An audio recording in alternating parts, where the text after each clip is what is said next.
I like peace. I love peace. Enough to kill for it. That's a quote and the motto of a comic book character who has done what few others have. Not only has he been a part of 2 different publishers, but he's also transcended mediums, starring in a feature film as well as landing his very own episodic series where he stars alongside his pet eagle, Eagly. Today is all about Christopher Smith, the Peacemaker. Thanks for watching JLS Comics. Hit that subscribe button so you can keep up with all of our weekly content. And with that out of the way, let's jump right into our story. Peacemaker first appeared in a 1964 Charlton Comics comic book called The Fightin' Five, which lasted from issues 28 through 41. Peacemaker debuted in the penultimate issue of that series, with issue 40, and in his own backup story in that issue. In Charlton Comics continuity, Christopher Smith was born to an army officer turned statesman and a mother who was a laboratory researchist. Chris was close with his family and they influenced young Chris Smith. He mastered the sciences and even wrote a thesis on inertial guidance systems that was currently in use with NASA at one of their space centers. He picked up his father's interest in adventurous exploits like spearfishing and flying and building airplanes. And through that, Smith was then recruited by the U.S. Air Force as a test pilot where he flew experimental aircraft like the X-17, which was an airframe that landed him an unofficial speed record. Smith became a global advocate for peace, working out of his chateau in the Swiss Alps that he called the Peace Palace. And from there he worked with his secretary from Cork, Ireland, named Nora O'Rourke. In DC Comics' updated backstory, his father was Wolfgang Schmidt, a wealthy Austrian munitions manufacturer, and his mother was a writer from America named Elizabeth Lewis. Wolfgang ended up joining the German war machine during the 1930s and 40s, but was more than a stormtrooper. He'd served as a commandant for the Schlosser concentration camp in Poland from 1944 until it was liberated by Allied forces. Wolfgang and Elizabeth gave birth to Christopher in 1951, and he had the typical upbringing of a wealthy elite family of the time, even with him attending a private school outside of Vienna called the Augustin Institute. But after his father's past was exposed and his arrest imminent, on Chris's 5th birthday, Schmidt took his own life right in front of his own son, and this scarred Christopher for life and was the catalyst for his mental decline. Much later, Christopher would inherit the family's wealth and the estates that his father had amassed. But Elizabeth wanted to get him away to forget what happened, and so they moved to America and changed their last name to Smith. Elizabeth settled into a writing career at their new home in New England, and then later in Philadelphia, Pennsylvania, where she enrolled Chris at the prestigious Wyman School. But Chris did remember his father's death, and he was haunted by it, often showing a lack of interest in anything, appearing withdrawn, and resorting to fights and bullying, which is what got him sent to the U.S. Army at 18 years old. Smith graduated officer school as a second LT and then was sent as a platoon leader to Vietnam in 1969. Further into his mental decline and spurred on by his father's war history, Smith and his platoon massacred an entire village, and so Smith was court-martialed and sentenced to life in a federal prison. At first, prison was good for him. He liked it. But in 1973, Chris agreed to be part of a top-secret Pentagon anti-terrorism task force program called the Peacemaker Force. The force was never fully stood up to the point of combat operations, but they did receive a bunch of training and brainwashing. This happened because Nixon was leaving office, their training base was mothballed by the incoming administration. Now with a mind with reconditioning and mental programming in place, Smith walked off base. A year after that, he showed up in Switzerland running his family's business and acting as the chairman at the head of a Geneva outfit called the Pax Institute, which was an organization dedicated to philanthropy and battling terrorism and helping its victims. And it was here that Smith used his earnings, his family's wealth, and Pax's deep pockets to build this technology to make him into the Peacemaker. Smith had found a way to channel his anger and hostility and his desire to make up for his father's evil, and he funneled all these thoughts and emotions through his Peacemaker persona. However, his identity became so connected to his mission that he began to believe that his victims could still talk to him as their souls lived on in his helmet. Those voices urged him to keep killing, and the more he killed, the more voices were added to that chorus, spurring him on. So Chris became trapped in this snowballing, vicious cycle with seemingly no escape. In his debut Charlton story, Christopher was an envoy to the Geneva Arms Conference, and in his official capacity as a man dedicated to peace. He had to confront a war profiteer named Emil Bork, but after Smith used every diplomatic, legal, and bureaucratic method he had available to him to foil Bork's plot to ignite a South American border conflict, Smith had one course of action left. He went to his chateau in the Swiss Alps, to his hidden armory in the cellars, and donned his Peacemaker uniform. Peacemaker's helm was a plastic, impregnated with RDX that included a laser and an array of comms and radar equipment. He held a Derringer on his belt that fired less than lethals, gloves that included vials that, when crushed together, could become firebombs, and tall boots whose heels included pentoxide compounds in them. He was literally a walking weapon. Peacemaker confronted Emil Bork's men, but was knocked out of the sky by a concussive blast from an explosive rocket as he chased one of Bork's bombers. He then jumped in his own personal UX fighter jet to chase Emil Bork's bomber to South America. And in South America, Peace then flew right into the kill zone between the warring factions and paralyzed the soldiers on both sides with nerve gas before using his lasers to stop Bork's bomber and ultimately blowing the bomber out of the sky with one of his own rockets. Violence to keep the peace. It was then, just 2 issues in, that the Fightin' 5 book was cancelled, but people loved the story and wrote into Charlton and editor Dick Giordano en masse, and so Charlton did a little switch, giving Peacemaker the title, with Fightin' 5 now being the backup in a new revamped book format. And in this series, which debuted in 1967, Peacemaker had to stop a murderous submarine villain called the Commodore, as well as a Balkan diplomat named Comrade Fedornich, who had attacked a US peace envoy and wanted to bring the world into nuclear war. Peacemaker then flew into the raging hot fire of a nuclear reactor to shut it down and again save the world from war. He also had to foil the plot of a guy named Beale, the Master of the World, who had been imbued with superpowers after being exposed to uranium in a lost city. He also stopped Premier Gek from turning his new warplane on the world, and Peacemaker and his jet engaged in a dogfight above the Premier's stronghold and defeated them all, deploying more nerve gas on the Premier's forces. He also rescued a scientist named Gerda from an Italian nuclear physicist named Enrico Lucetti who'd built his own submarine city.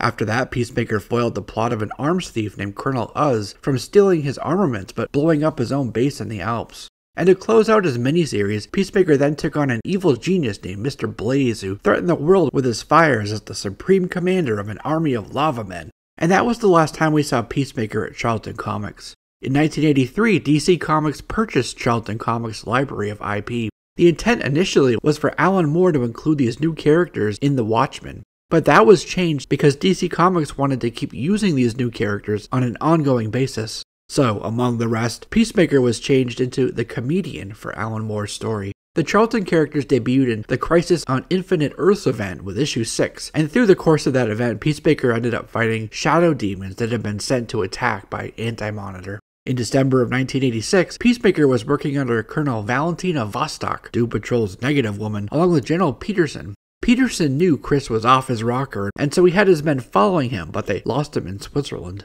But Smith turned up when some terrorists hijacked an airliner, which is when he ran into a guy named Vigilante for the first time ever. But Peacemaker emptied his weapon into the center mass of Vigilante, who then fell out of the airplane dead and lifeless in a pool of his own blood. A guy on the plane named Adrian Chase donned the uniform of the deceased Dave Winston to become the new Vigilante, and this new Vigilante vowed to hunt down Peacemaker.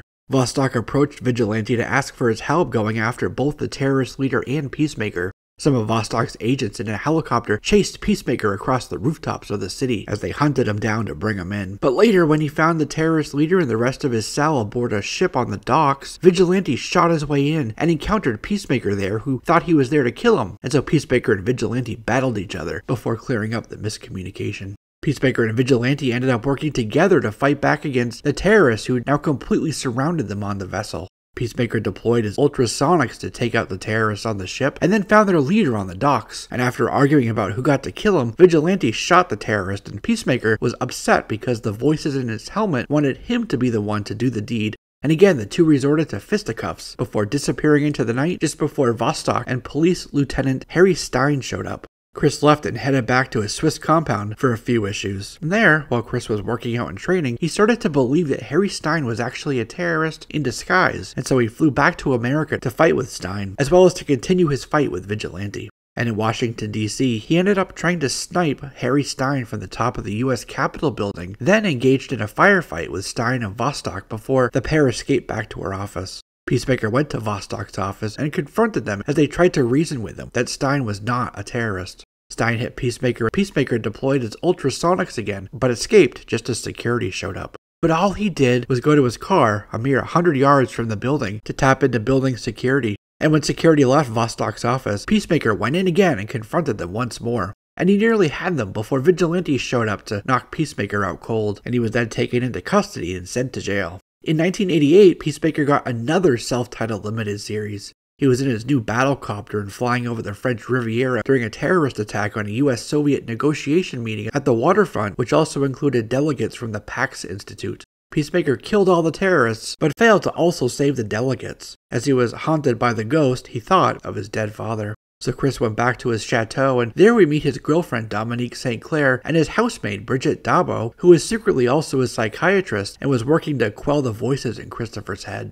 Not long after this, Chris learned that some terrorists had attacked Charles de Gaulle Airport in France, so Peacemaker fired up his new red jet fighter and quickly flew to France. The terrorists were employed by an international criminal mastermind named Dr. Zinzin, and Peacemaker ended up fighting with them all, including their field leader, this big brute named Micah. After he broke Micah's back over his knee, Peacemaker went after Zinzin too. The next terrorist attack occurred at Smith's own Pax Institute in Geneva, and so horrified, Peacemaker leapt into action, this time taking his assault copter. He killed the terrorists at the Pax building, getting intel from one of them, then headed to an airstrip outside of Paris and killed even more of Zinzin's forces. In waging his one-man war, Peacemaker eventually found Zinzin on his dirigible airship above the city. He broke in and then turned Zinzin's salvo of ICBM missiles back on the airship itself, destroying it in a massive fireball in the sky. Peacemaker got out just in time and made his way back to Switzerland and back to his friends. By the 1980s Suicide Squad series, Harry Stein was now the director of Checkmate, a division of Task Force X, and this was during a time called the Janus Directive, when Checkmate and other government agencies were being manipulated by Cobra, with a K, to fight each other.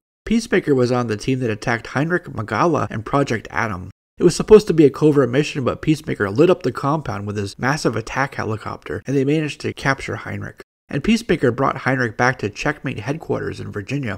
Dabo, whom Chris now knew was his psychiatrist, was looking after him when Major Force from the Atom Project retaliated, attacking the building, burning it, and so Peacemaker was forced to do battle with Major Force. The two clashed in and around the Checkmate building, their strikes and blasts laying waste to everything around them. That's when Suicide Squad also showed up, where Vixen ordered Vertigo and Shade to take out Peacemaker, and it worked. He was knocked down and struggled to get to his feet, his father goading him in his own mind. But he did manage to grab his weapon and gun down a few of them. And while Peacemaker was out hunting down Major Force, Knight and Blackthorn explained to him what was going on until a legion of ninjas attacked, and so Peacemaker had to go wild on them. He then flew the three of them out of the building just before it exploded. Together, the three of them assaulted Waller's temporary base set up in the Appalachian Mountains. Their forces moved in while Peacemaker strafed the parapets with his helicopter. Peacemaker then joined a U.S. Air Force flight to attack Cobra floating headquarters, punching out of the cockpit so he could use his own jetpack when they got close. And together they all battled back against Cobra and stopped the Janus Directive plot. And Peacemaker stayed with the Checkmate for a while tracking arms dealers from Brighton to Bucharest to Russia, and following leads he beat out of some criminals, and he broke into a Russian base where Knight happened to be held prisoner to confront the officers who were part of his big smuggling operation. His next mission was investigating the mysterious deaths of numerous scientists around the world who'd been working classified projects. Peacemaker went on a rampage through Europe, starting in Venice, Italy, threatening to show one guy how Americans make tomato sauce by demonstrating with his fist on his face. That terrified crook pointed him to London, England, and he tortured a middleman at the Queen Victoria bar in London, taking out the whole bar of villains before he was done. He ended up shooting his way to the French Riviera penthouse of Signor Antonio Rottoli, whom he took to Switzerland for interrogation and pulled the name Pierre Mazarin out of him, someone on the forefront of the peace movement who'd even worked with the Pax Institute in the past. It turns out that Rottoli had sold a hitman named Flowers contract, so Peacemaker immediately confronted Mazarin in Paris, but as his Chris persona. That night he donned his Peacemaker armor and assaulted Mazarin's office building in Paris. But instead of killing him, he put Mazarin in a jail cell while he traveled to America to battle the assassin.